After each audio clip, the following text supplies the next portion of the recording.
একটা বিড়ালকে বেঁধে রেখেছিল এক মহিলা, খাবার দেয় নাই, কষ্ট দিয়েছে। একটা বিড়ালকে খাবার না দিয়ে কষ্ট দেওয়ার কারণে এই মহিলাকে আল্লাহ পাক জাহান্নামে পাঠিয়েছে। এরকম কত ঘটনা আছে, এই ঘটনাগুলো হাদিসের পাতায় বর্ণিত আছে। কোরআনে কি বলছে দেখুন। কোরআনের আমি কয়েকটা পয়েন্ট আপনাদেরকে খালি বলছি, এটা নিয়ে আমি সকালে ভাবছিলাম।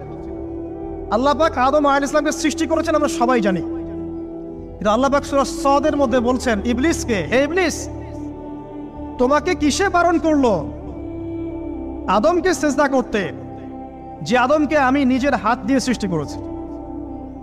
আল্লাহ রাব্বুল আলামিন যে আমাদেরকে এত যত্ন করে ভালোবেসে সৃষ্টি করেছেন, এটা কি আল্লাহ পাকের দয়ার নিদর্শন নয়? মহাবিশ্বের অন্য কোন মাখলুক সৃষ্টির ব্যাপারে আল্লাহ পাক বলেন নাই খলাকতু বিয়াদাই, আমি নিজ হাতে তাকে সৃষ্টি করেছি।